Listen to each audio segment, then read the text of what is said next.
Wow, you make my living room look great. How beautiful to have you all here this evening. Can you hear me back there? Yes. Is it beautiful back there with the doors open? We kept filling up more and more and just opening the doors and going back further and further. Tonight we're going to have a conversation about how to bring no thing into something.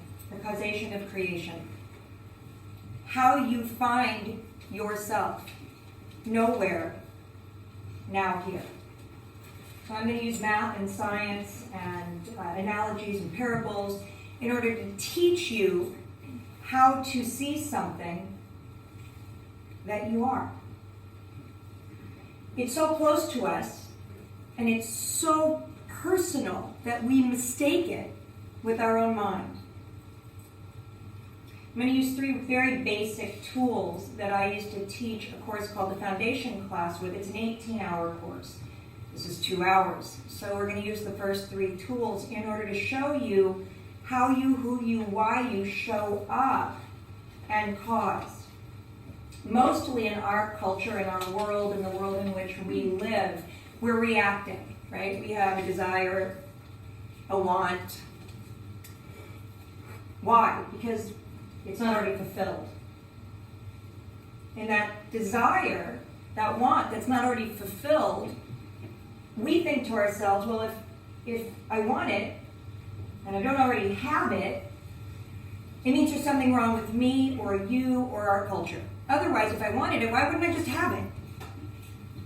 Instead of going to the backdrop of the foreground, the conceptual, intellectual ontology that allows you to see the math, that has you have that thought.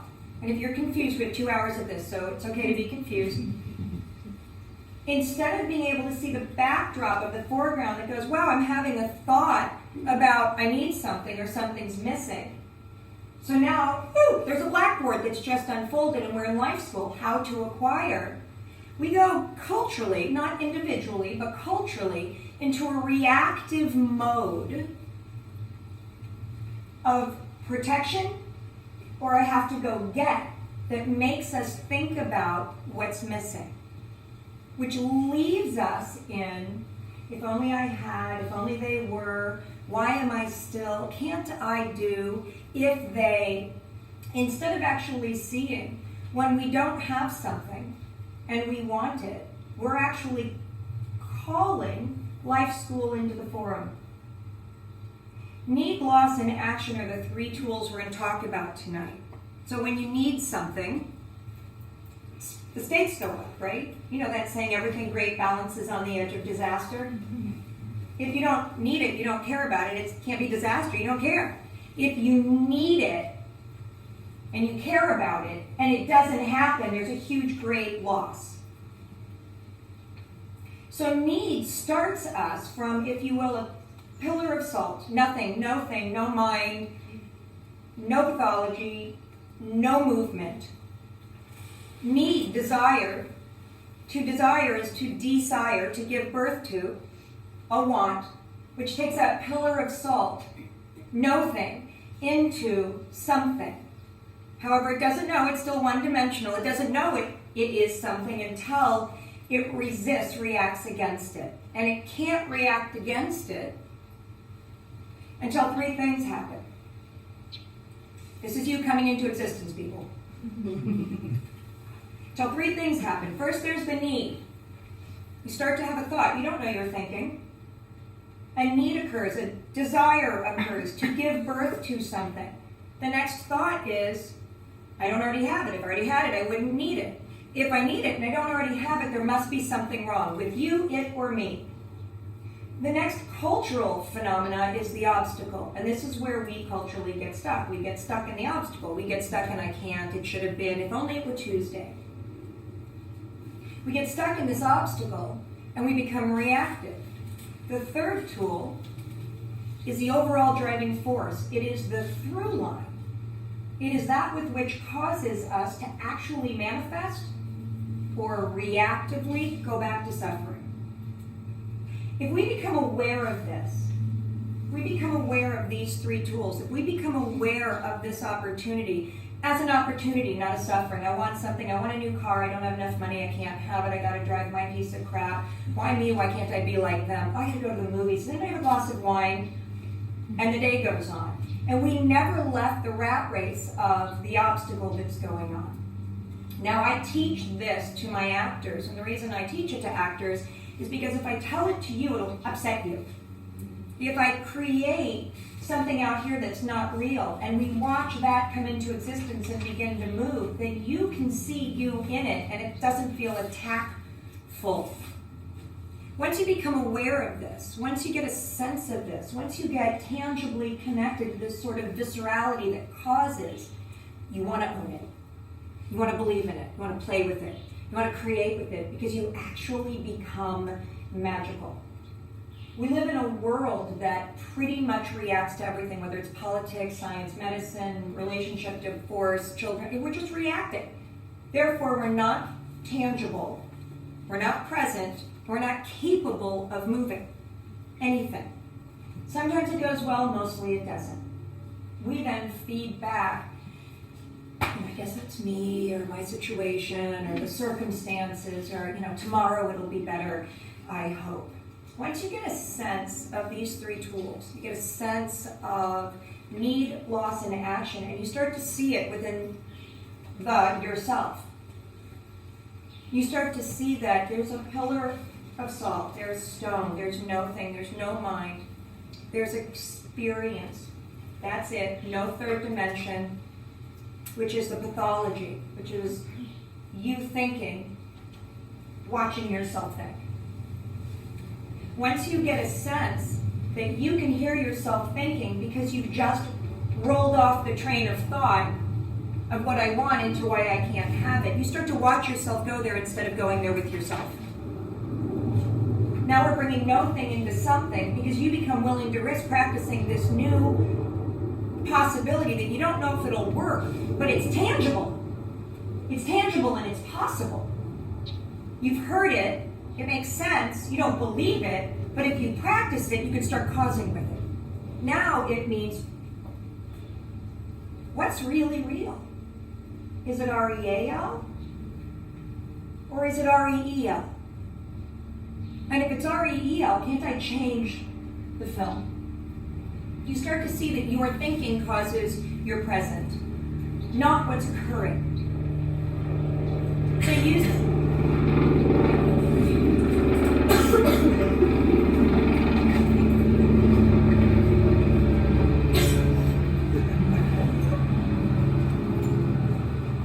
I didn't take for granted we would have helicopters. So let's bring her to an accident close. So you take stakes, obstacle, and through line.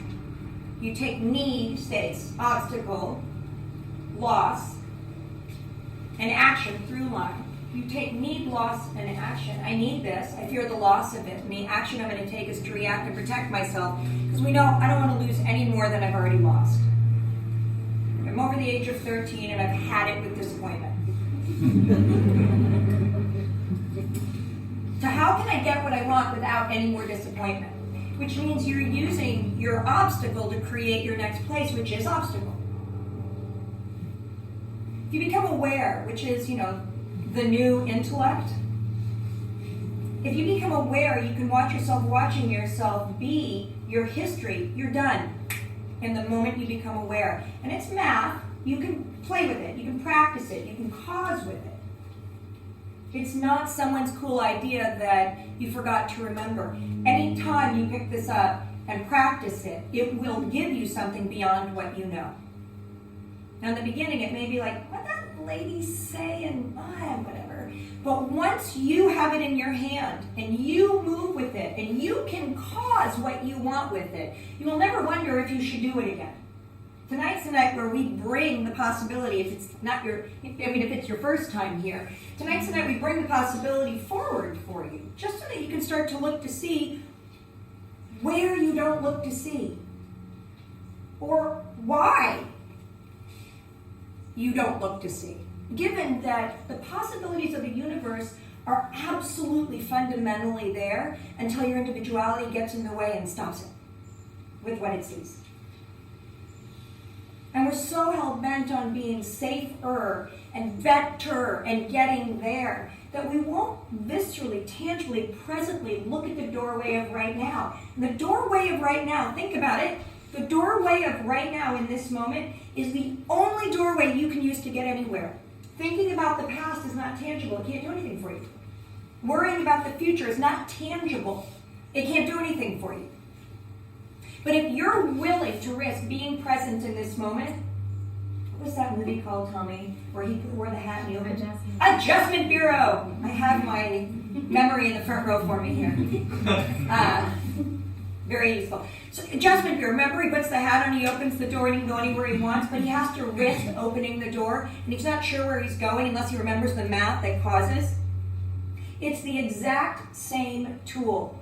And it's just as risky, which means now you get to be alive instead of in your mind waiting to be alive. So when you are present and you risk and you're aware of need, loss, and action, you're actually vibrantly causing, which means whether it goes well or not, outcome no longer matters. E equals MC squared no longer takes your attention. The matter, the energy that it causes, no longer bothers you because you don't need a future anymore because your future is happening presently because you're vibrantly connected. Your viscerality overtook your intellect because nobody uses their mind to try to figure it out. If they're in, have any of you ever been in like the greatest date of your life or the first day in a new country or do you remember thinking? Do you remember how long that took? 6 hours took about 10 minutes. When you're in your mind, time lives, occurs, creates, moves. When you're not in your mind, time is not, it's irrelevant. And when you start to see this through the self, not because someone told you, it's not an intellectual class you're in tonight. When you start to see this through your own awareness, you will never not choose to be alive if you have the tools. So they cause you to cause them. You don't have to thinking about whether or not I want to go on the diet. If you woke up in the morning and you were everything you ever wanted, would you have to think about whether or not to wake up in the morning to be everything you ever wanted? You would just go, hurry, hurry, hurry, wake up. And awareness causes that. Tonight, using stakes, obstacle, and through line with the awareness of this vibrant doorway. How many of you want to stand in front of 100 people and speak to them? Yeah, one. Okay. You all do. How many of you want to do that thing you want to do, that you want to do so badly, you dream about it, think about it, write about it, but you don't do it? The actual activation of doing it is what life is about. But we don't do it because thinking gets in the way. Stakes, need, desire. Oh yeah, but I mean, if I was supposed to do that, I would have already done it by now. I mean, the obstacles come flailing at you, and culturally, again, we react, go home, and didn't your mom teach you this? When in doubt, think it through. Which means, how are you ever going to get beyond your own thinking if you keep using your own thinking to get beyond your own thinking? A little bit of awareness. Wait, I don't want to use my own thinking, but I don't know what else to use. Use risk. Use willingness. I'm willing to risk taking this action to see what happens, knowing I don't know. At the very least, the action I take presences me in the doorway of now, going where I don't know. There's not enough room left to be in the time of the mind thinking about the future, because you're actively present as an investigator moving through something. And you don't know what it is, and you don't care because you're alive, which is all you want to do, anything you want to do for to be. There's starting to happen. As you begin to see what need is, what need causes, how many of you think, I want more? Okay, raise just a pinky. You know, not everyone needs to see. We all want more, right? If you can't deal with all you have right now, if you don't love everything you have right now, if you're not great at doing with everything you have right now, why do you want more? That's like saying, I can't deal with this, so give me more to not be able to deal with. But we go, I can't deal with this, I don't like my spouse, I don't like my job, I don't like my body, I don't like my financial, so give me more. Well, how about if you yell, teach me how to be with what I have? Teach me how to see everything that I have as everything I ever wanted. What if you called into the forum tools that caused the life you want instead of more suffering just because everyone else is doing it? What if you actually had the math that allowed you to step into the yourself? Your mind was left behind, which is still right here, it's just dormant.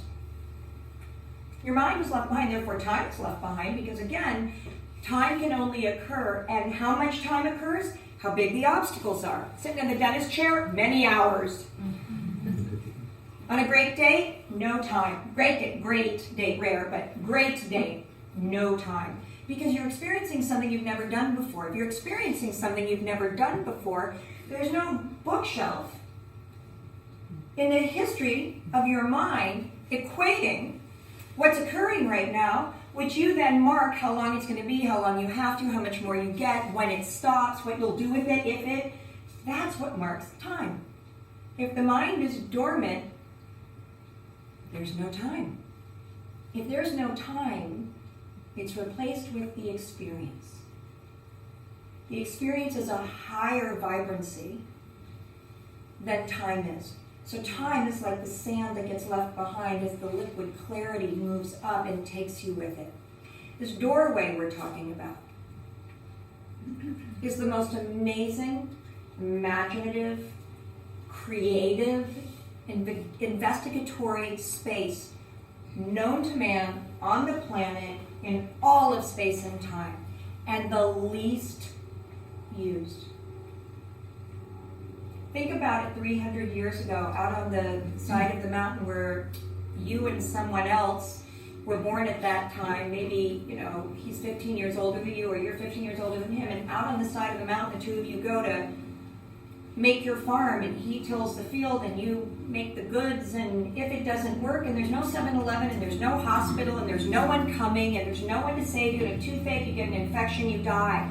There's no time, because there's no old age, because there's no growing up, because there's no tomorrow, because every single thing that's going on in this moment is life or death. It causes you and carries you present. The action in front of you determines the next action in front of you, and you don't have the luxury of 3 actions in front of you, thought thinking. Because if this action doesn't work, there won't be that action. And you don't have a weather report to look at to see if the crops are safe.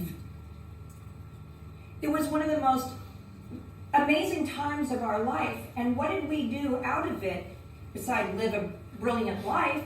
What we did to live out of it is we made it easier, and we found air conditioning and cars and hospitals and antibiotics to make it safer and easier for us. And we died with the luxury. Our minds came in. You want to find people that are abundant?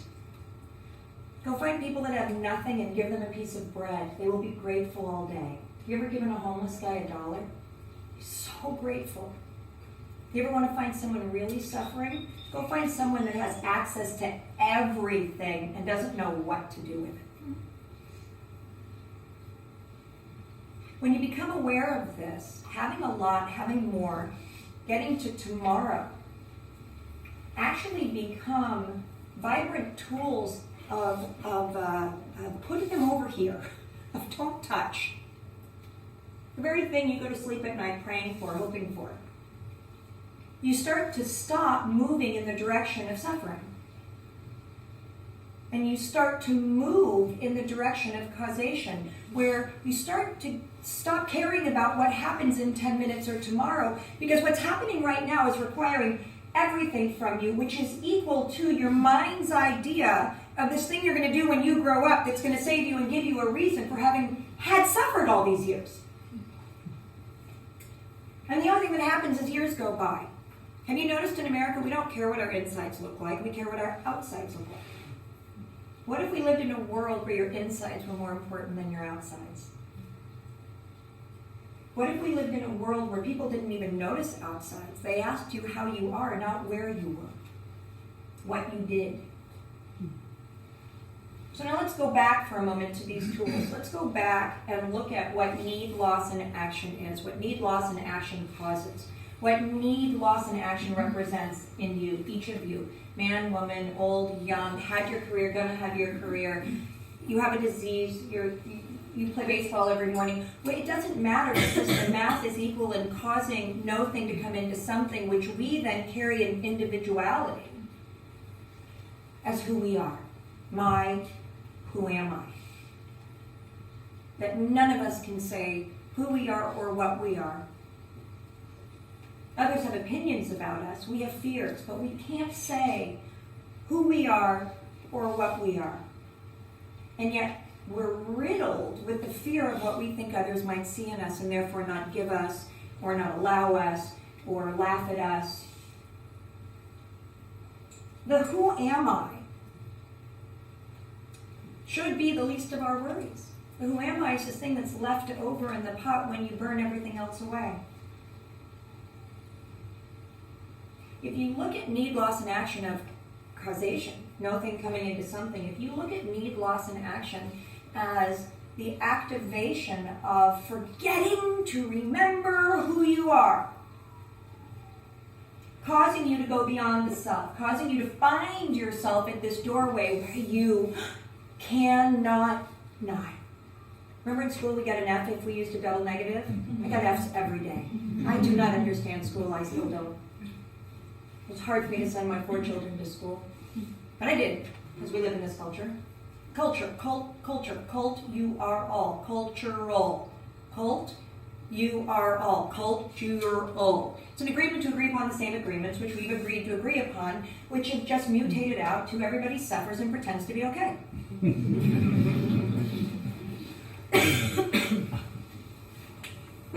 Don't you want more?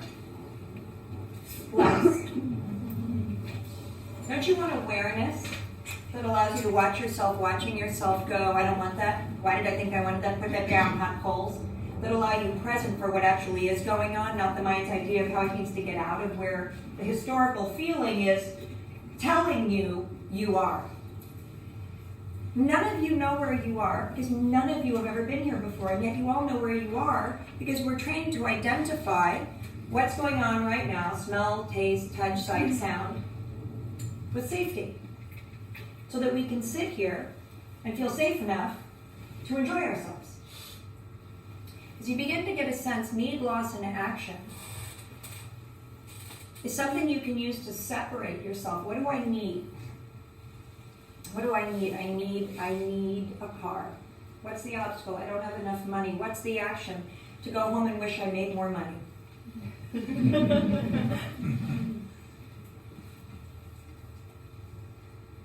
What if you use need, I want a car, obstacle, I don't have a car, action, be willing to risk going and getting one at all costs, if that means working 3 jobs or whatever it takes to move toward it, not to get the car, but to find out my worth, my belief in myself, to activate me into a life school that allows me humbly to be on the journey, on the road of my life, involved in something that if I had a say in it, I wouldn't do.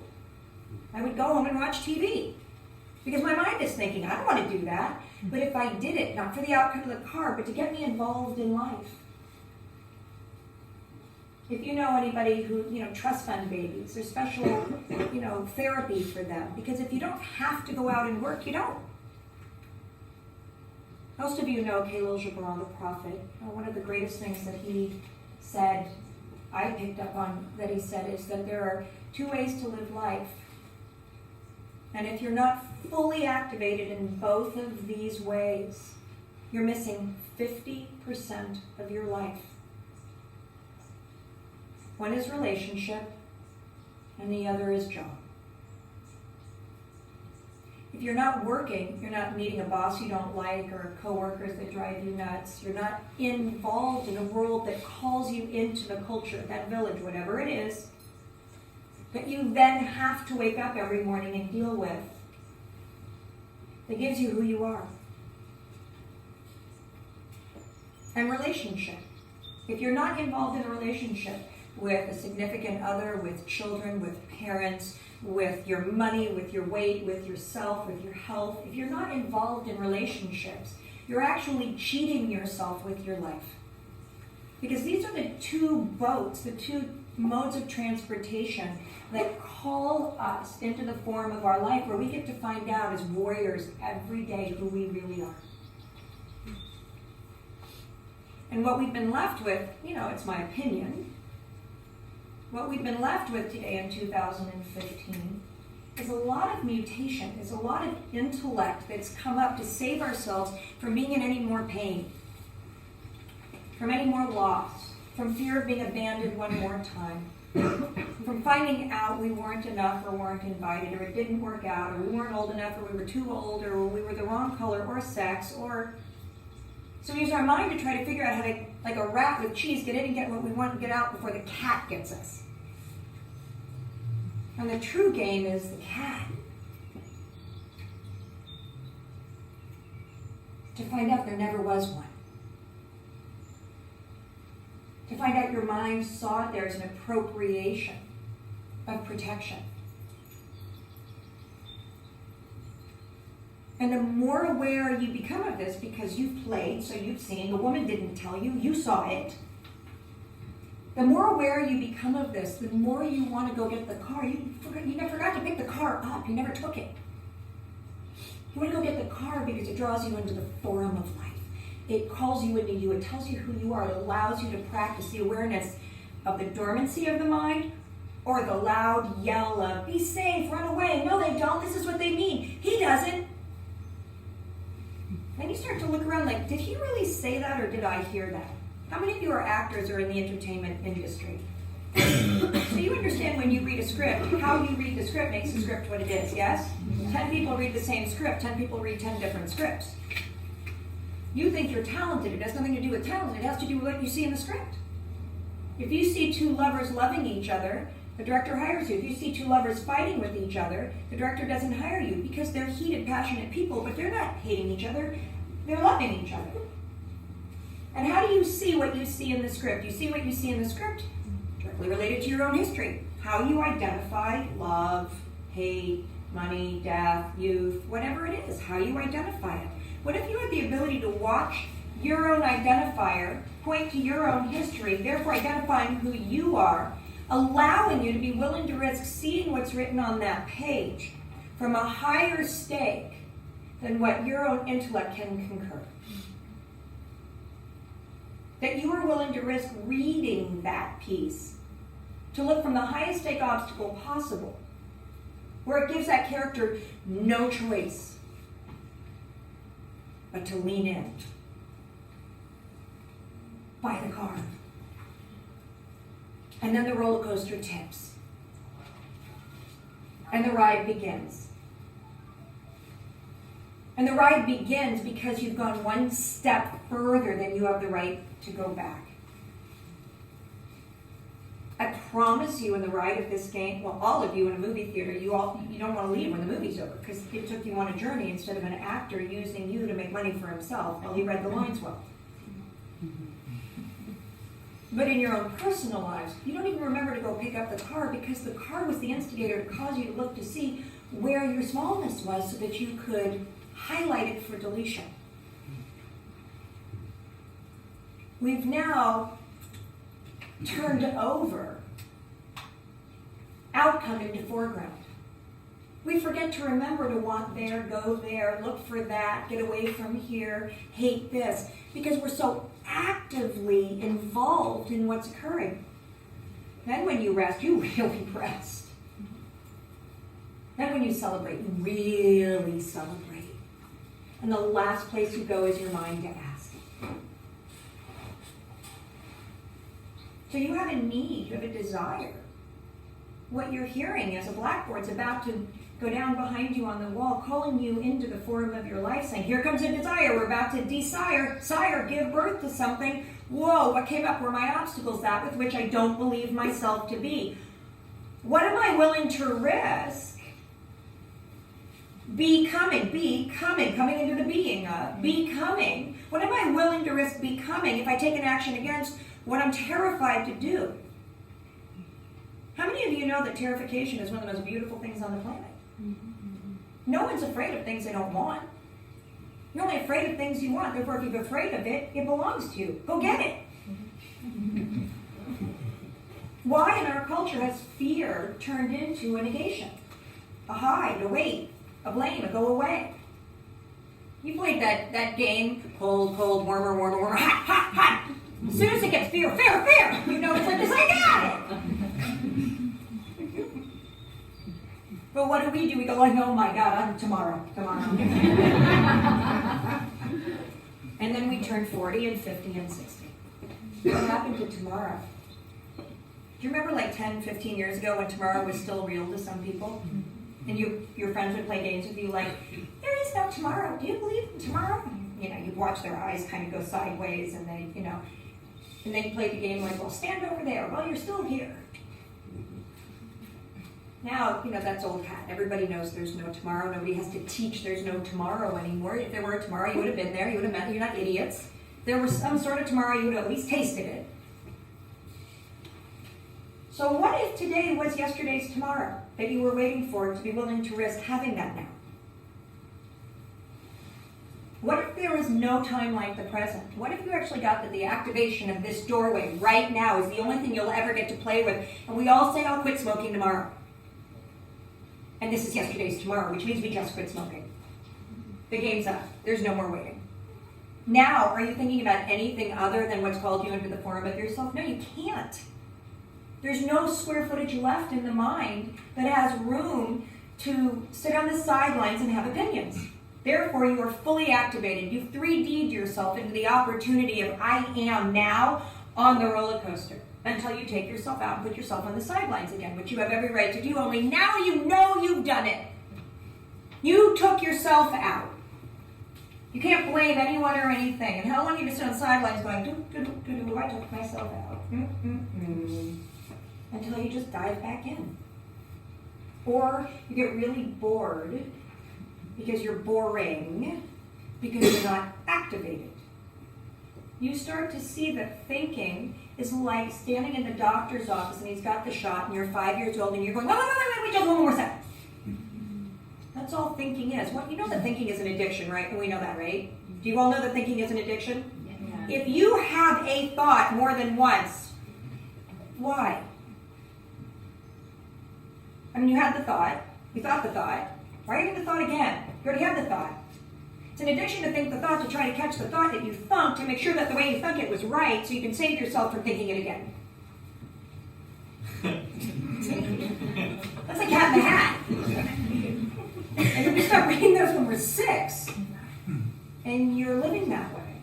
If you are, where you are, why are you thinking a thought more than once? Why doesn't the thought go, okay, jump, but I don't want to jump. I don't know which one's which. This is driving me nuts. I'm sitting here trying to, they're identical twins sitting in the front row, and one of them's been on my radio show, and the other one I've never met. Can't tell you who's who. Got it. I'm supposed to be a human behavioral specialist, and they put identical twins in front of me. You start to think, I'm thinking again. You start to see thinking instead of what the thinking is pointing to. It immediately drops you here. You're not done yet, but at least you're here. You don't know you're here, because you can't know you're here, because if you know you're here, you're in your mind, which isn't here. If you know you're here, you're in an intellectual spirituality, which is yesterday's bad news. If you have no idea where you are, totally confused and vibrantly present, it doesn't get better than that. What if it took you a year to get really good at chaos as normal? But not chaos as reactively running away from the blame of what they did to me that I can't handle anymore. That's anxiety. Chaos as I'm at the doorway of now. I have no idea where I am, but that desire came in front of me, giving me my life school's game of the day, week, month, year, that I cannot not, because if I do not, I sit on the sidelines in the doubt of my mind, wondering where the world is.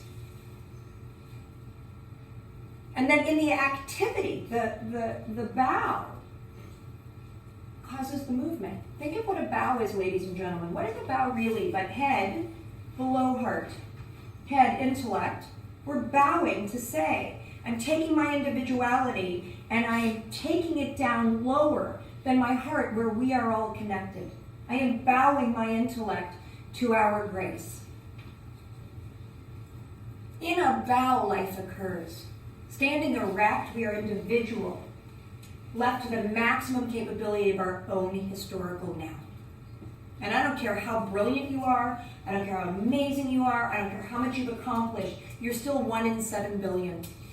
Given a choice, would you like to be 1 in 7 billion or 100 in 7 billion? Or 1,000 in 7 billion, or 10,000 in 7 billion. And the less you think, the more you know. And the more you know, the more you're connected to that with which is around you. You're now bringing nothing into something, and you're then the experiencer of it going, whoa, like you're 3 years old again. Instead, the knower of it, the doer of the deed, who's stuck going, well, you know, it happened, but not right. And on Tuesday, no. And well, it was him and not her, and suffering again in the doorway of what every being in everything wishes to take this journey, this ride that we so freely take for granted. Think about it. There's 45 million sperm in the man and 5 million sperm in the women. Every time a man and woman make love, every one of those sperm race to be the one.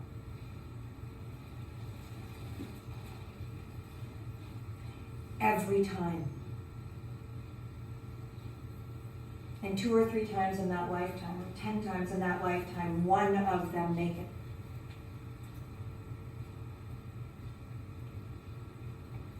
And that one became us. And our heads are so full, our intellects are so heavy that we forgot to remember the responsibility of the gift of the play of this game. We're so worried about what our mind is telling us that we forgot to remember that we were gifted this home, this life, this imagination, this creation, all the things that are going on. Think for a moment, if your mom and dad, at birth, if you were adopted out, in this moment you weren't. At birth, if you weren't adopted out, in this moment you were. In this moment, your parents weren't your parents, they were other parents. You went to a different school, you had different parents, you learned different lessons, different people got mad at you, where one parent said it's okay, another slapped you. Would you be thinking one thought you're thinking today? No, because we don't have the history to identify the understanding of what went on, therefore reacting or proacting into that's a good thing or a bad thing. And yet you'd still be sitting here. But you'd mistakenly be using a different set of individuality to identify totality. What if you knew that who you could be, what you were at birth when you were or weren't adopted out, and what you are today are both R-E-E-L? How much possibility does that leave? Everything you know is only what you know. Why would you want to know what you know again, one more time ever? I wasn't counting on that. Why would you ever want to know what you know one more time ever? Wouldn't you hear yourself thinking, whoa, I'm addicting again? I'm telling myself to be safe. Why? I'm at the doorway of right now. Causing no thing to come into something. Who cares what's coming? I'm playing with my life right now. With 9 million little guys behind me going, go, go, go. Aren't you playing for all your brothers and sisters? Didn't you ever think that when you were little? What if mom and, well, not too little. What if mom and dad had sex on a different night? I wouldn't be here. Didn't you? Am I the only one that had that?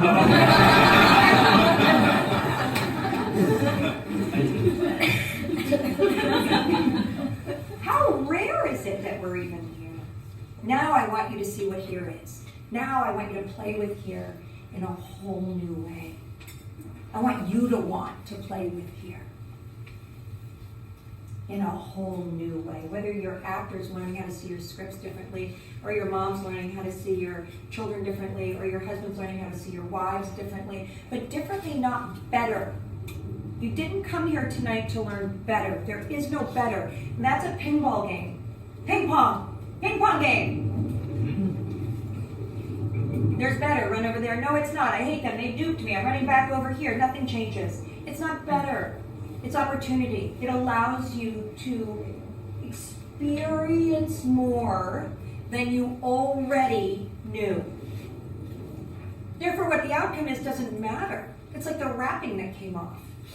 The icing on the cake isn't the thing you suffered for. It becomes the thing you forget to remember to pick up because it caused you to get in to the pool. It caused you to lose your mind. It caused you to gain an awareness outside of what you started your morning with. You lose the right to good and bad. You lose the right to the addiction of the need to have something go a particular way to keep yourself safe. Therefore, waking up in the morning doing nothing but chasing your tail, blaming everyone and everything. Because if you could blame yourself, you wouldn't blame yourself. You'd actively take a different action, which wouldn't be a blame. It would be fantastic. Who cares where it got you? You practiced something new. You were alive today. How many of you can't wait for the vacation or the relationship or when the money comes or if you can't wait for something, you are boring. And if you're boring, it means you're repeating the same thing over and over again. And if you're repeating the same thing over and over again, it means you're addicted. And if you're addicted, it means you're reaching out to receive something that doesn't actually exist. Because if it did exist, you'd receive it, you wouldn't think it again. Addiction happens the moment we tell ourselves we can't have it. The moment you can't have it, what happens? Oh, look, 6 people are playing. Maybe in the next 20 minutes we get 12 of you. That's my game. I'm at the doorway. Ready?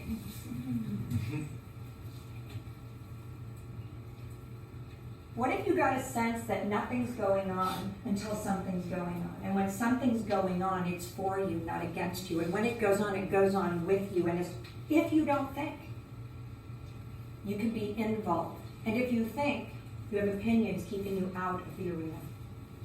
If you became aware of that, wouldn't you want alone when no one's watching and you wouldn't be embarrassed? Wouldn't you want to try it? Wouldn't you want to play just to see if that crazy lady was right or not? Like, what if you got 10 minutes out of every day of vibrancy, of color, of smell, of the feeling of aliveness? The ante for that is risk.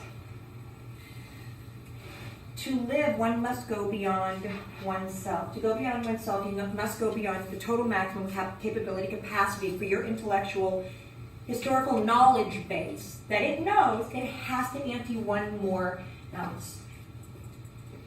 And when it does, what happens is it steps out of what it knows. And the moment it steps out of what it knows, it doesn't know. It has to activate.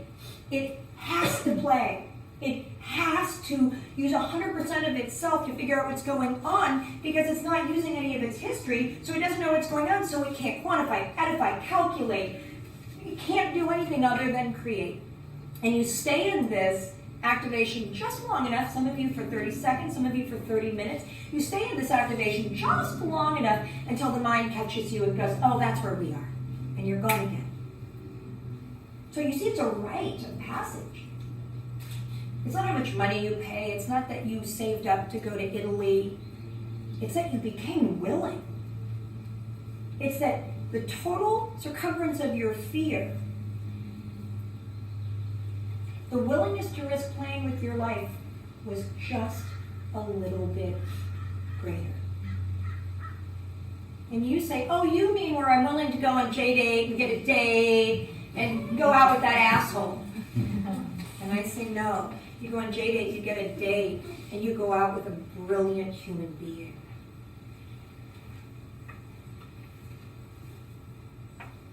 She didn't mean that, right? Because what if he's an asshole? You go out with the son of someone. You go out with someone's child. If you get there and every bit of you is alive and caused, well, there's nothing to do. You got lucky. If you get there and every one of your fears have come up, which means you've now gone into judgment. He's too tall, he's too short, he's too rich, he's too poor, he has a beard, he doesn't have a beard, 3 hours of rep, goodbye. if you get there and he's not what you want, do the most powerful thing that we have to do mathematically on our planet. And that's bow, head below heart, and extend your hand in service. Your wants die down, your desires rise up, and connection can occur, and the doorway opens. You can always say no later. Don't meet him in a dark alley naked. Oh, watch where your mind goes. I'm watching your mind go. Look, that was 12. I got him.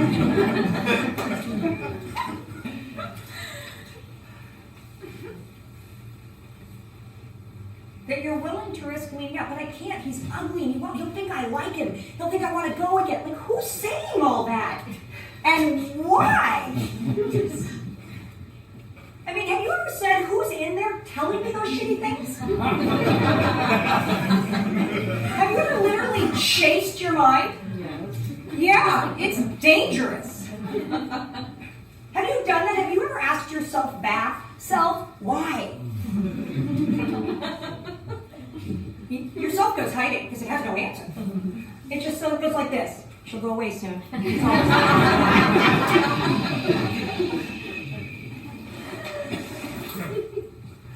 And it sits and waits for you to have a doubt or a fear, which is a historical pull of something you can't identify. And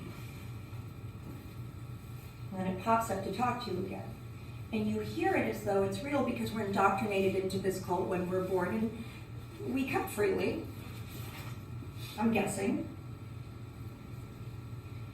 We're here, but it's time to wake up while we're here. And I don't mean take yoga. Take yoga, I love yoga. But I don't mean take yoga. I mean become aware of how small and individual each one of us is, which is me.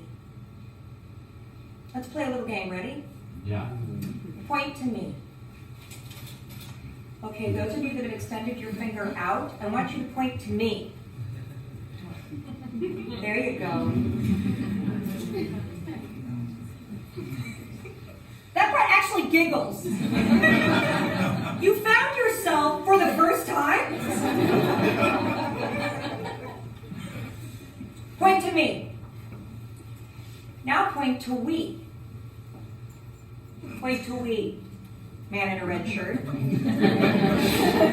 Point to we. Try one more time. Again, try it. Yeah. Woo. Point to we. Now, we're going to get really master's program. Because you're ready for it. Point to they.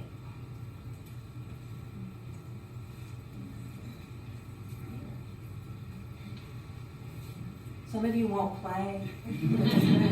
Aren't you the they of others? When you say they, who do you mean? Aren't you the thinker of the thought, which means it has to be coming from you? Aren't you the they? Ready for the next one? Some of you may get up and walk out and have every right to. You know where the door is. Point to the bad guys.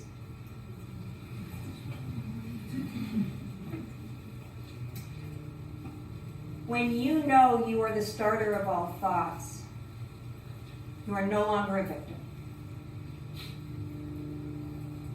If you wait for them to love you, you will wait forever.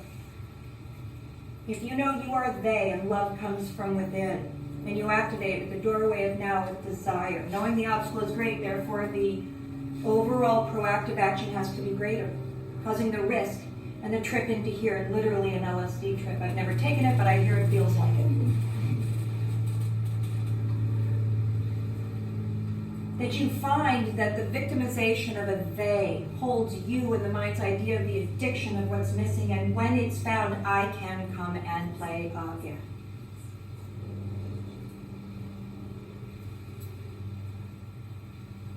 This is very serious stuff. This me stuff. I am me, we, them, they, their. Now, if you've been raped or molested or left or lost or abused, I'm not saying you're that. So please don't hear me saying you're that. I'm saying that for every person you point at and blame them to, they blame you back. And now we have a world of an eye for an eye. 2 things have gone wrong and everyone's running around blind. You only have 2 eyes. Now we can't see anything. We are full of mind, replaced with the vision of one, where all things come together as one thing, causing now to occur at all points. My goodness, people, this is your life. This is not a dress rehearsal. There is no time to come back if you're 50 and do your 20s and 30s again. And if you didn't love your 20s and 30s, love your 20s and 30s now because it got you here. And that you got to be born at this time. And that you get to be here right now in this world. In whatever it is that's going on, which if this were 1962, I'd be saying the same thing. Only not like this because you wouldn't be here because this didn't come here yet. Only this information has always been here since the beginning of time. This is not new information. This is old information. It's just been inbred out with the mind's desire, wants and needs, feelings of lack going to get fulfilled, terrified it won't, hiding and waiting. And disease begins. And as you become aware of this, you can actually see what disease you have brewing in you because it takes 30 or 40 good years to get a good disease to brew. Don't giggle, it's very real. But you see that a mind thought goes through and it doesn't know where to go. It doesn't have an exit. All the little cells aren't calling each other going, send that guy to the west. He gets stuck somewhere and he gets stuck where your weakness is. And some of you know your weakness is in your neck or your ear or your glands or wherever your weaknesses are. And that's where that thought will get stuck. It's like where the river slugs down and it just gets caught on the side. And that thought will get stuck there as a white blood cell or red blood cell moving through in unity. And over time, as that thought comes through again, it magnetically tracks to what it knows, self. So it starts to get clogged in that dis-ease. Every time you have that thought that you don't know what to do with. And you're not cleaning home internally by risking who you believe yourself to be daily. So you're clogging, dis-easing. And now what happens is, as those thoughts are coming through and picking up the, right, E equals mc squared, E is energy, equals material times the speed of light times itself, right? So did I see it because it was there or was it there because I saw it? That the thought becomes energy, the energy becomes manifest form. That manifest form has to go through you because there's nothing else going on but you. Me, we, them, there. So anything thought that you have karma, anything thought that you have becomes you. And if you don't have an activation or an excavation for it, it stays in you. And it magnetically attracts to what it knows as it grows because that thought will think itself again because we just decided. Did we decide that addictive thinking is addictive thinking? So if you think the thought, you don't know what to do with it, you're going to think the thought again. And if you don't know what to do with it, you're going to think the thought again. And every time you think the thought, it's going to manifest an energy that actually manifests in you that gets stuck because it doesn't let itself go because it doesn't know where to go because it never actually played through. And 5 years goes by or 30 years goes by, and we go to the doctor and they call it something. And then we go to someone outside of ourselves and go, can you help me? Why can't you help you? Oh, I never learned to know my body. I learned to trust some other guy who went to school.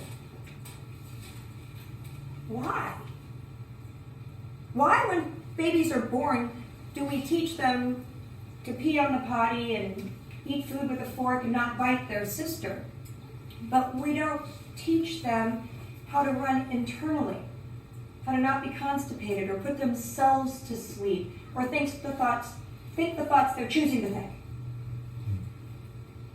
Why are our babies not raped? We're our raped babies. Why are our babies not taught this from birth? Why would we go outside of ourselves define dis-ease that we created internally, personally.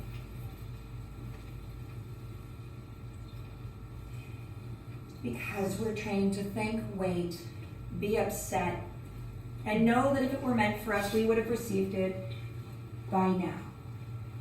You are sitting ducks. It's not a great way to live this life, given that we have new, old information available to us. Where did it come from? I don't care, it's here.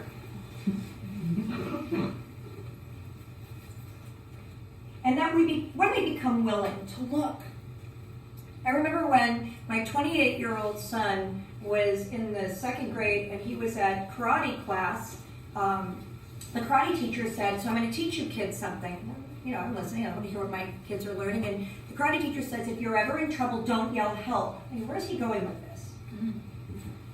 So if you're ever in trouble, don't yell help. If you're ever in trouble, yell fire. Thinking, that's interesting. Why? He said, because if you yell help, nobody will look because they don't want to get involved. If you yell fire, they believe it could burn them, so they look around to see where it is and see that you need help. I don't want to live in that world, ladies and gentlemen. I'm not interested in that world. I want to live in a world where we all have magic carpets. I want to live in a world where we don't pass each other. Ever. I want to live in a world where not knowing turns us on. I want to live in a world where the investigation of the opportunity of possibility is what we wake up for. That knowing things intellectually is a harsh, hard, gregarious, heavy weight I'm not interested in. Doesn't mean I don't need to remember if I already brushed my teeth and where my vitamins are. But I'm now using my intellect on purpose instead of being used by it. I'm becoming aware of my unawareness. That it may be an opportunity of enlightenment, light from darkness and light to bring light to darkness, turning me on to something I was one moment before unaware of. Not better, just a reason for my day. That I get a disease so I can go to life school in the self to discover what it is so that I can play vibrantly with it. Not that I go now and get drunk because I'm dying because I have no idea how to deal with myself. And I'm going to go to someone and talk about it? Ew! There's nothing wrong with getting help. We should all get help. We should get help all day long. Help, help, help, help, help. But if it's, have you ever seen 2 3-year-olds talking on the playground about what sex is? It's an interesting conversation. They have no friggin' clue, and yet they talk. And whoever's talking, the other one's listening. I heard it's a banana. And you do this thing with a banana, and the bell rings. Oh, now I know what sex is. Okay. And that's how most of us talk to each other. And the one listening is so happy to be hearing something. It's not occurring to them. Whether it activates or not, causes or not, vitality is occurring or not. It bides time, keeps them busy, involved, has nothing else to do, while we wait for this thing called tomorrow. I've been teaching this work for over 25 years, and I will probably teach it until I die, but who knows, because I don't know what tomorrow is. But I do it because there's nothing more powerful and beautiful than someone coming to me with a disease and their disease going away, or someone coming to me broke and leaving wealthy, or someone coming to me with no ability to have a relationship and then having beautiful relationships, or someone whose kids have left them and now they're running home, and it's easy. It's just not cultural. And we're all taught, if you can't smell it, taste it, touch it, hear it, or see it, it doesn't really exist. They're selling you a bill of goods, and we're so used to selling each other a bill of goods that no one trusts anything anymore. So how far can you go with no trust, no faith? That's why these tools are so magnificent. This has nothing to do with belief outside of self. This has to do with the willingness to risk or not. I don't want to risk yet. Well, I mean, it sounds good. I'd rather go have a drink. Great, go have a drink. But no, you numbed the thinking capsules that now can have their way with you because you've actually gone and gotten yourself out of the way so they can take over. How many of you have had a hard day with a drink? What you're saying is, I've had a hard day, so what I want to do is exacerbate my hard day and numb myself out so that it can actually play with me. Now I have to have another drink. And now I have to drink to blackout because it's not working numbing the bad day because alcohol exemplifies. It doesn't numbify. It numbs you, not your mind.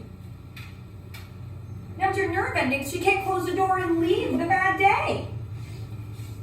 Or do my work, or the bad day is your brilliant day. It taught you something. It caused you to the forum of self. You had no choice but to become aware of something you were once unaware of. You went to sleep excited because you had a worthy cause today. Yesterday morning, our neighbors came over to say, just letting you know that we are digging up our cement tomorrow. I'm like, well, wait, I'm having an event tomorrow. You've never dug anything up.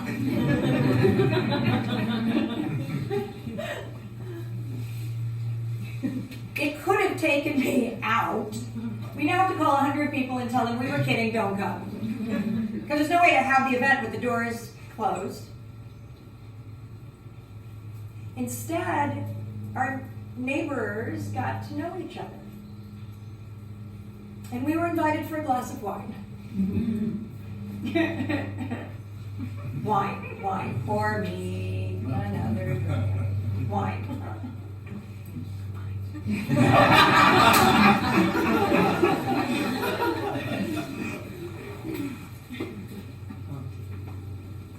The neighbors who we wouldn't have gotten to know. And they agreed to stop at 4:30. And this started at 6, and we got to know our neighbors. So is a problem, or is a problem a possibility? Is a problem a dead end, or is a problem the beginning of something new? Does a problem stop you, obstacle, or does it turn you on like a light switch?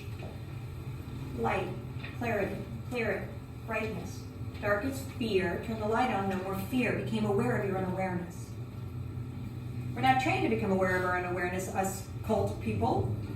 We're trained to go home and get out of the line of fire and wait for a better day. Don't trust anyone because they just want to sell you something.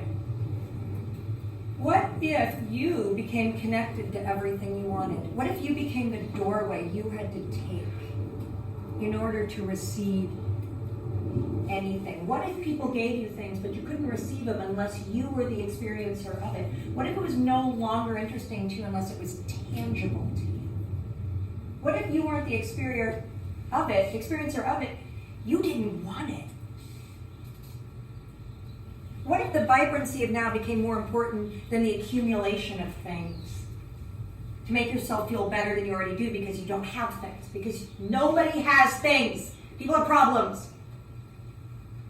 I had a beautiful home and we had a big problem yesterday. I didn't have a thing. And then everybody looks at everybody else and goes, I want that thing. I'm going to do a George Carlin skit in a minute now. I want that thing. If I only had that thing, I wouldn't feel like this. Then you would just of course you feel more like this. And then you wouldn't believe it belonged to you because you feel like this, so you wouldn't even take the thing you were given. How many times has someone offered you something and you don't take it because you don't like them or you don't believe they really are going to give it to you? Why is it when a bill comes in the mail, you know it's yours, if a check comes, you believe it's a mistake? Why do you think that way? Why do you think? Where does your thinking come from? And why are you so addicted to it? If it hasn't done you any good yet, why are you still doing it? There's AA meetings for alcohol. There's got to be thinking meetings. How do I quit thinking? You start activating yourself where thinking becomes obsolete. You don't need thinking anymore, except to remember to stop at a red light, take your vitamins on time, and those are bananas, not apples. I don't know, eat the apple. You really become choosy with what you choose to let go through here. I always say this is a dangerous place, and you should never go out in there without adult supervision. And I have never met anyone adult enough to go in here with, and sometimes I find myself in here, and the second I can stop, drop, and roll to get the hell out, I do. And everything in me goes, think that thought back. Can you afford it? Is it right? Should you do it? What about your daughter? She's not safe right now. I will not. I will not, because I may never come out. And if I lose everything, if I die in this moment, I die happy, awake, and viscerally located to now, I will not be manipulated into the addiction of fear to protect myself in an idea of a future.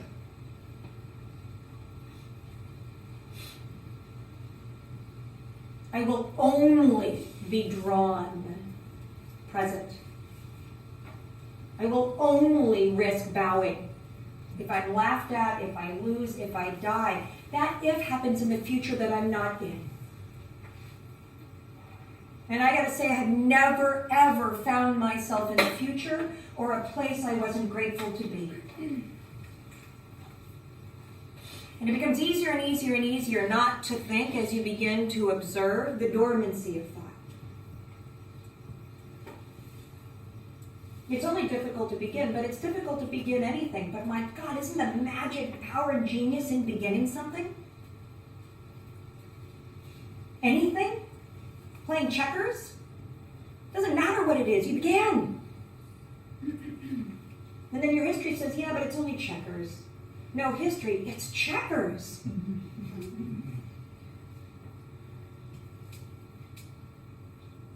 Can you hear me?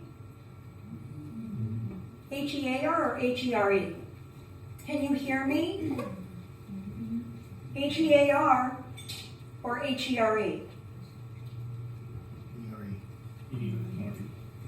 2, 3, 5, 7, 12. There's popcorn. Can you hear me? Now your listening has just shifted for the first time, and it will never go back. When you H-E-A-R, it's the sieve of your own history that allows you only to multiply by what you already know. When you H-E-R-E me, possibility prevails. You can't know. You must lean in.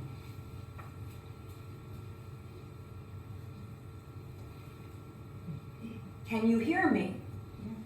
And what are you listening with? Your head or your heart? Heart. When you were 2 years old, what did you listen with? Heart. Why didn't you listen with your head?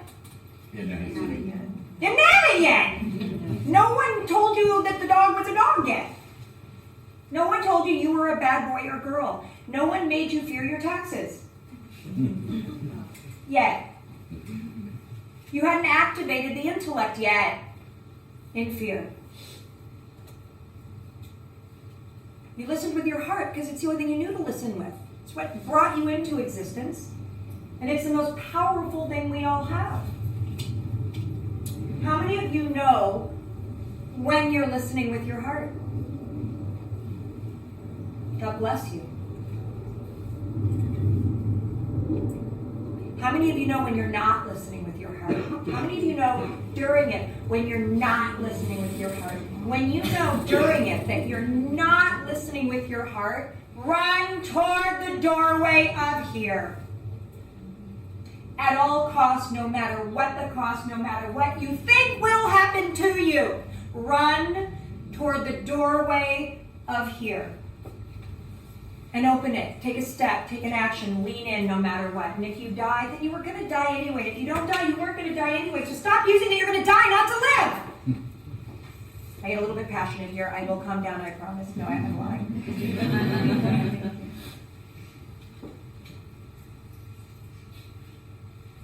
When you become aware of your unawareness, it's like a knife. It's gone. You don't use it anymore. When you become aware that you're not activated in your heart, that you're in your intellect deciding, judging, doubting, opinionating, you may be right or wrong, but you're not alive.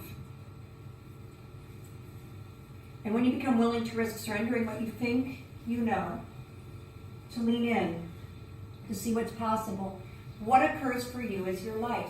No one then comes back to me and says, can you teach me that thing again? No one has ever come back to me to say, I forgot to remember how to be alive. Ever. I've had 30,000 clients over 25 years, all over every continent there is. And I've never had anyone forget how to activate oneself once reawakened to the opportunity of the distinction. Me.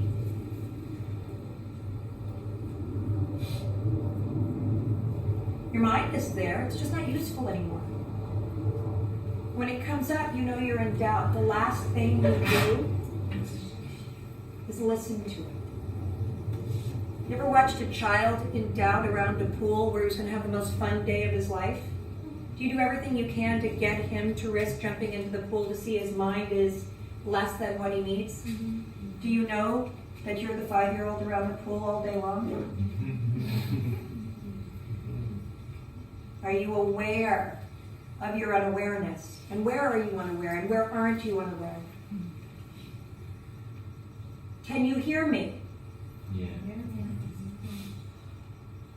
Do you like it? How can you not like here? You don't know what here is. You can't not like it.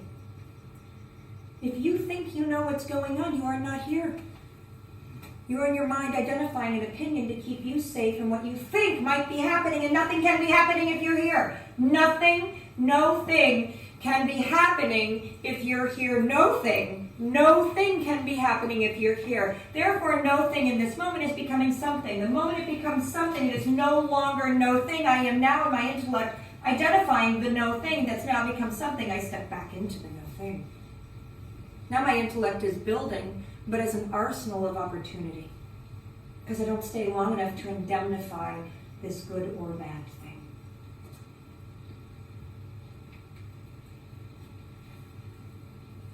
Kind of cool, right? This stuff's kind of cool. How many of you can repeat what you've heard here today? How many of you have retained what you heard here today? Then you didn't take my course. My course is not retainable, repeatable, or knowable. My course is experiential. They are mathematical equations of causation. They are not a cooler way to leave Mormonism and go somewhere else. We are not better or worse. We are all we here. And the moment you get this, you spend the rest of your life giving it back, because the only thing left to do is help me. And if you're not worried about your own individuality, the extension of you is not your own foot. It's whatever prevails in front of you, which means if you now think it, it belongs to you. Be careful what you think now. If you see it, you be it. Ooh, be careful how angry you are now, what you're pointing to.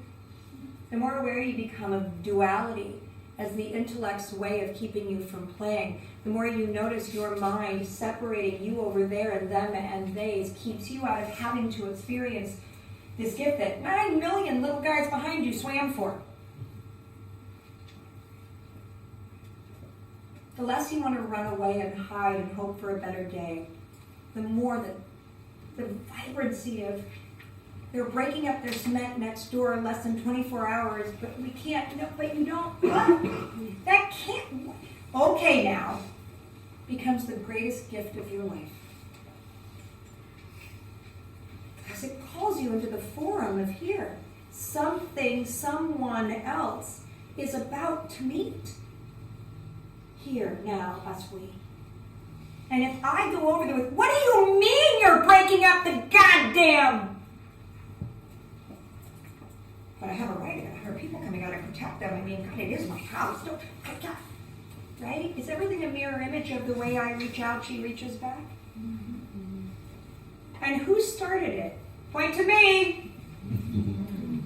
Who started? Point to me. Come on, we'll be out of here in a few minutes. Play with me. I'm actually asking you to do something instead of thinking, and it's freaking you out. She wants me to lift my index finger to my heart. I can't get this free fucking offense.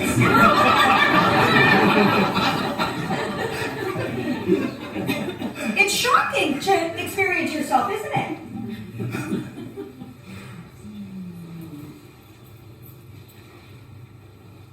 I just did a trip to Bali. Several of the people are in the room that were with me a couple of weeks ago. This was the first trip I ever did. It was a 4 seasons trip, not just our regular trip. Charged $12,000 a person. I only took 12 people. Everybody was so excited to go. I mean, I don't know if you've ever looked at the 4 seasons in Indonesia, but it's pretty damn terrific. Everybody gets there, we're so excited. They come, they get in at 10 o'clock at night. We all have a beautiful meal in the 4 seasons Bali. We all go to sleep. I get a call at 5 in the morning. Our first client's going to the hospital. 6:30, our second client is throwing up diarrhea everywhere. 20 minutes later, the third client is out. An hour later, our fourth client has gone down. How would you like to be the owner of that retreat? Do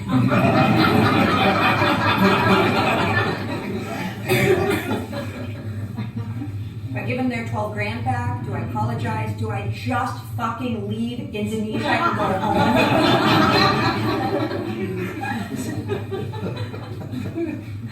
I mean, come on, minds. What do we do? You lean in and bow. And you serve. And you stand still as the mirror image of what's going on. And what gets created by the 2 individuals becomes the most powerful life tools known to mankind. You cannot calculate them, you cannot manipulate them, you cannot make them happen. But you can hold still and grow the depth of yourself because of them and through them. One of the girls spent 2 days in the hospital. She was supposed to go for 6 hours. And she came home and what she said was, my favorite movie is Endless Love. Mm-hmm. Endless Love, and all they did was play it all day long. They just kept playing Endless Love. I had to go to Indonesia to see my favorite movie in a hospital. And it was really fun. And I'm like, if that had been anyone else. And then I have a mother-daughter who are throwing up all over each other. And then we went to our first healer, a Brahmin, the highest level of being that you can be in the Vedic principle. You have to be born into Brahmin, you don't get to become a Brahmin. And we're sitting there, the 12 of us, with him, and he's doing what he does. And Karen turns over and goes,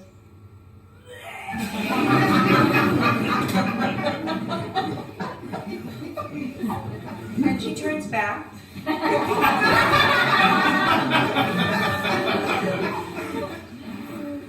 And we continue. And what these 12 individuals got to experience is a life beyond anything America allows. And what's possible. And the coming together of individuals as a village. And how one person's activation is everyone's activation. And how instead of in America, us pulling away and going home, we leaned in because there was no other choice. And the things that occurred are miraculous, truly, truly miraculous. Some of them believable, some of them not. But truly miraculous. And had I gone to make money, had I gone to prove to these people, had I gone to get something, it could not have gone well. I would have had some angry people. By the way, I've done 20 international retreats. I have never done one this expensive, and I've never had anyone throw up. You get what you pay for. They paid for a bigger lesson. They Do you see how nothing's going on until you call it? Do you see that how you call it is so half-mast, that's the life you're having? Do you see how at any moment with awareness you can choose to call it in bigger? But you have to be standing there, me, at the doorway of now, leaning below your intellect, willing in selfless service to experience what's being given. And it's almost completely ass backwards to what we've been culturally trained to do to keep ourselves safe to get there before someone else does or anyone finds out we don't really know what we're doing, because aren't we really all imposters anyway? Xanax, anyone? Anxiety happens when you have a thought and it's not caught by your own self with an understanding. The synapses takes off and it has no place to land. It then does what it knows how to do in the addiction of I can't find me, is it starts firing faster. We now have nerve endings that are all misinforming each other in fear of I don't know who I am, where I'm going, what I'm supposed to be, or what others think of me in your own metaphor. We now start to fire off even more until it starts to get white out there because we're so frightened we've lost ourselves and there's no one home to pretend to be okay. And we go to a doctor and a doctor prescribes medicine and we're so grateful we take it and we feel better. We take Xanax and now we find in our world today that people that are taking Xanax are getting early Alzheimer's. And we don't know why. Well, if you're aware at all, what you begin to see is every time I get terrified, I take medicine to calm me down. The medicine is actually teaching me not to think. It's actually teaching me to forget to remember, to move away from, numbing the nerve endings of I can't find me. It's actually teaching me to move away from me. Over a period of time, I forgot to remember me. I'm not running that maze anymore, that track anymore. And our medical doctors can't find this. And what happens when you've been taking Xanax for a while? Well, you got to take more. Why do you have to take more? It's not that the pill it has gotten less. It's that you're looking harder for yourself. Is that not obvious when I say it? So now you got to take more to numb because you're working harder to get there. But we say the pill's lost its vibrancy. We all see it from out there. We don't have the ability to know that we're the doer of the deed. We don't see our hand on the fire. Can you imagine if you had the tools to see what you're doing to yourself? At least choose it.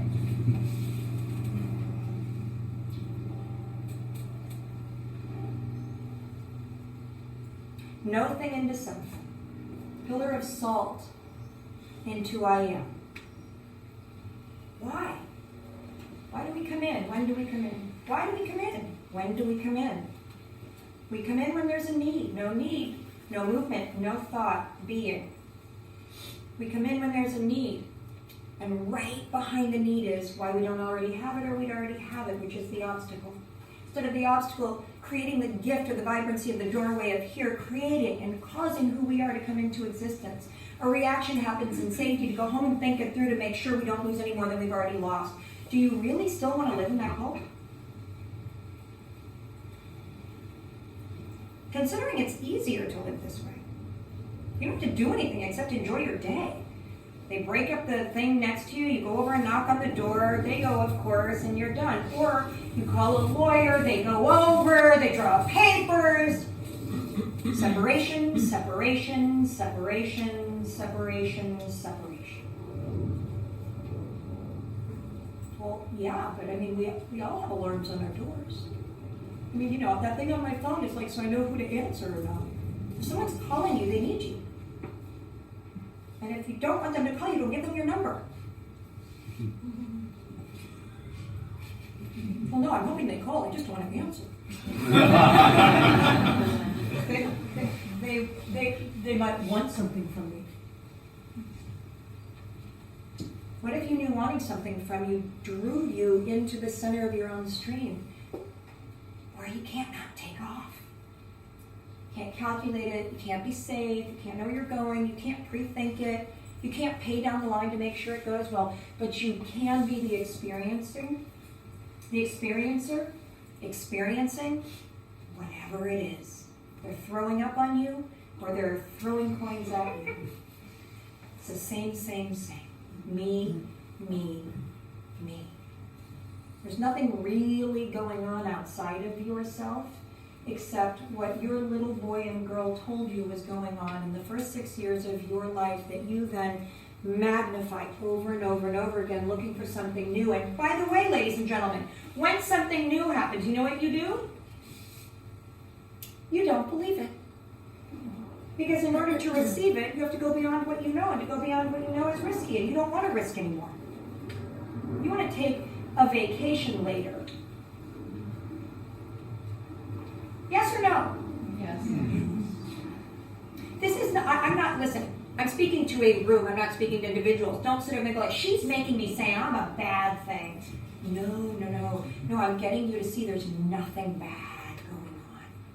You're the seer of the deed. If you're the seer of the deed, only see it the way you want to see it. And if you don't know how, ask me. I don't care if you have 10 years left on this planet or 7 years left on this planet. It's this moment right now. Right now, no matter what date you put on it, is right now. Right now. And if you're 19 years old, you probably shouldn't be in this room. If you're 19 years old, you'll never be 19 again. If you're 40, you'll never be 19. If you're 40, you're never going to be 40 again. If you're 62, you're really, I'm not that anymore. I have to wait till I am. No, right now brings the chapter of right now that no other right now can bring this chapter to. Only right now can bring you the chapter of right now. And if you're not seeing the gift of right now, you're missing right now. I don't have enough. I don't have an agent yet. They don't know me. Well, I need to take this thing, but I can't afford it.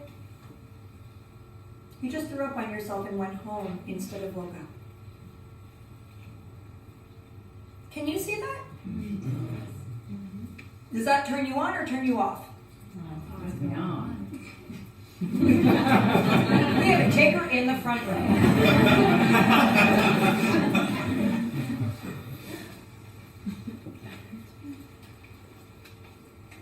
It's a pleasure and an honor to get to share this with people. The truth is, it's terrifying to me. I'm terrified speaking to new people because what I teach doesn't exist until you activate it. I've been living this way for 54 years. I've been speaking to people for over 25. And I'm no less terrified today because it's such a brilliant gift. And it's impossible to be believed. It's only possible to be received. And no one that's ever received this gift has ever thanked me. Because there's nothing to thank. Because nothing transpired. Because nothing went on except the upgrading of one's own sense of self. You don't leave, and nobody leaves looking like a miniature Candace Silvers. They leave more powerfully sitting in the seat of their soul. Less mind, more self, or square footage. And whether you come here, my dad won more Tonys and Emmys by the time of his death than anyone else. He was a very, very powerful, famous man. He was friends with 3 different presidents, and he was in Marilyn Monroe's last movie that never finished. And, I teach actors, writers, directors, editors, cinematographers. I teach that field because I grew up watching him, and so this nonsense that is my sense made sense through watching him. So I know how to activate it. If you ever saw Galaxy Quest with Tim Allen and Alan Rickman and Sigourney Weaver, I taught the director how to make that movie, what the subtext was and how to cause Tim Allen and everyone to fall in. So I teach actors, writers, directors a lot, because the duality of a script in REEL is no different than the reality of a human being in REAL. One is learning to see REEL as REAL, taking action against something that you're connecting to yourself that's real and true. And the other is learning to see your life as REEL so that you can shift the REEL and step through it. but they're actually the same reward. One, you see yourself over there as an actor. That's my character. And the other, you see yourself stuck. I am stuck. But the need, loss, and action is identical. So if you're lucky enough to be an actor, writer, director, editor, anything in the field where you actually get to use this work to bring yourself forward, it's like a double win. But there is no difference in the two, just like there's no difference between taking a bath and feeding someone. The content takes you away. But the context of me involved in my life taking an action that's bringing me experience is the backdrop of the foreground or the spine of all activity that you take.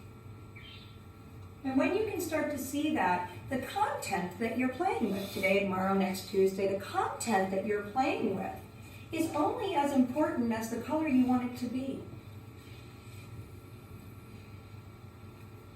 The fact that you get to paint is what you begin to never forget.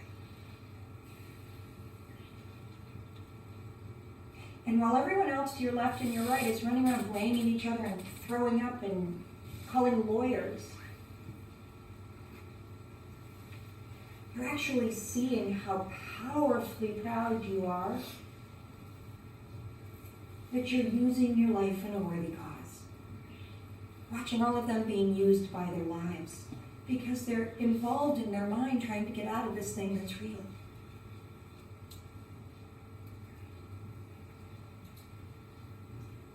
There's no way to win. There's no end.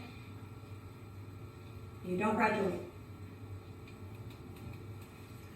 Everything happens right now. And then the mind comes back to go, when do I graduate? And you start to notice you're thinking again. You're now H-E-A-R, not H-E-R-E. And the more that happens, the more that happens, the more that happens, the more that happens, the more aware you become, the more aware you become, the more aware you become, the more aware you become. And then you get the real prize. Nothing ever happened. I risked myself and met me here. No mind to live to tell about the day. The experience was the pure, full wholeness. And I'm now not here anymore, but I don't know I'm not here anymore because I'm not here anymore. And as we began 2 hours ago to talk about, what if the vibrancy of chaos, of non-knowing, of no mind drew you greater than the desire to get someplace safe? And if that's so, and if that's true, then welcome to your life.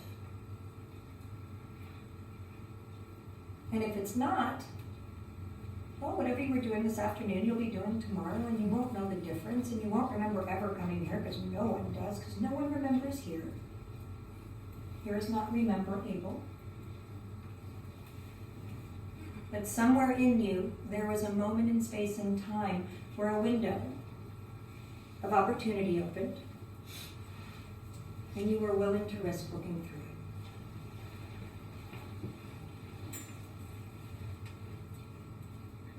Now I'm going to do something that is really retarded. I'm going to ask if you have any questions.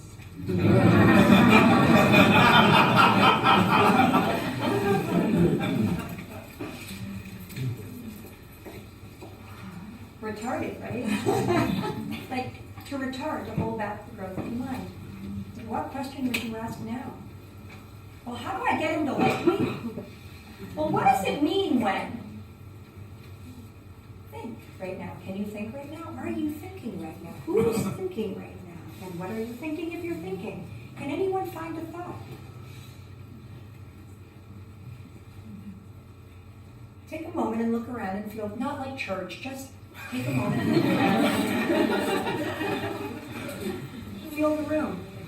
Doesn't this feel different than the normal rooms you sit in waiting for them to end so you can go get drunk? How often are you in a room waiting for it to end to get to the next room excited that you get to waiting for it to end till you get to the next room excited? Waiting when it's going to end so you can get to the next room. How many of you seriously know you can't bring thoughts forward right now? Try to think. Try to find a thought. I want you to know this is one of my writers up here laughing. It's like, oh my God, all my writing's gone.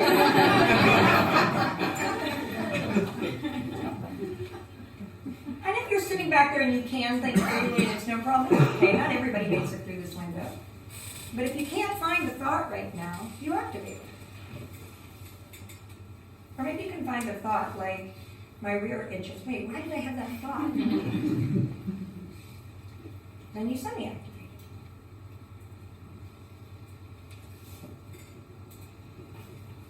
The practice of the play of this game is the game itself.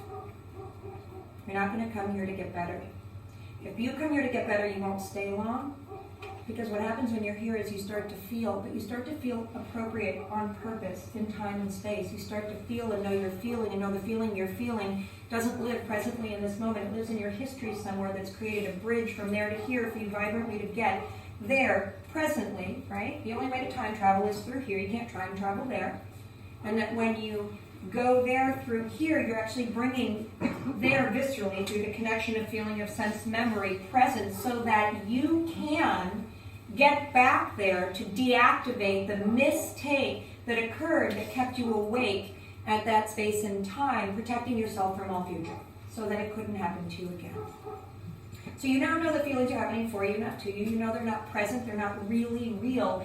They're historical little arrows being thrown or holograms popping themselves so that you can remember the doorway of how to get to 6 and 4 years and 3 months and 2 days when Mom said, and you misunderstood what's happening again in that stranger across the street. And when you can hold still long enough to see what I mean, you now allow your history to lay dormant, to start to go back to sleep. So instead of your history books looking like this, mind, your history books start to look like this, her storybook, his storybook, where when you look back, you only see now. There's nothing remembered to keep yourself safe from now. No therapy, no pathology, only crazy because you don't fit in, because you're present, so you look weird.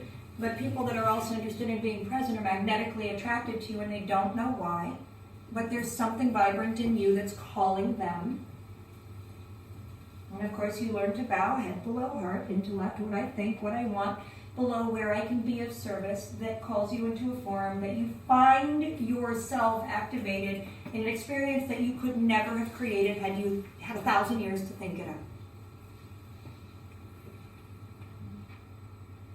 Come on, you guys, this is cool stuff. A little. There's no part of this that's new. There's nothing I'm telling you that I made up. There's nothing that I'm speaking about that hasn't been spoken about since the beginning of time. It's just always been on the outskirts, because think about the center of town. Everybody comes, there's a pot in the center, and they come and they say, if you want to stay in the village, you got to put something in the pot. So you put something in the pot so that you can take you only have one potato, but somebody had meat, somebody had carrots, somebody had the broth, so everybody put everything in. You put in one thing and you get everything out, right? So that's a village. That's where you stay as long as you want the center, and you bring what you have, because if everyone doesn't bring what they have, there's nothing in the pot. That's a village. That's health. That's healthy.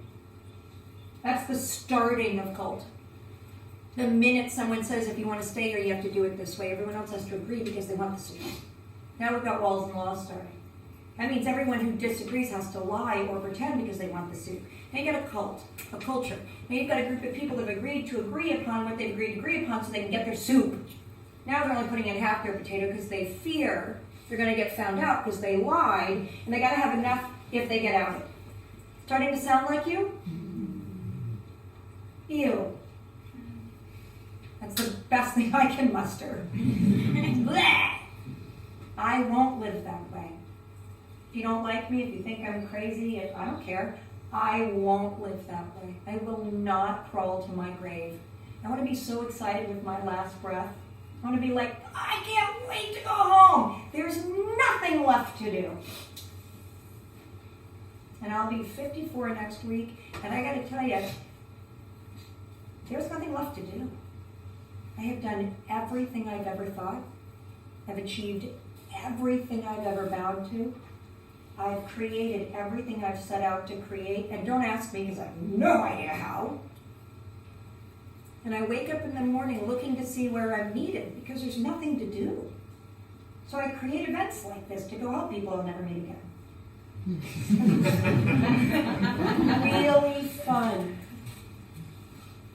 to create family with strangers.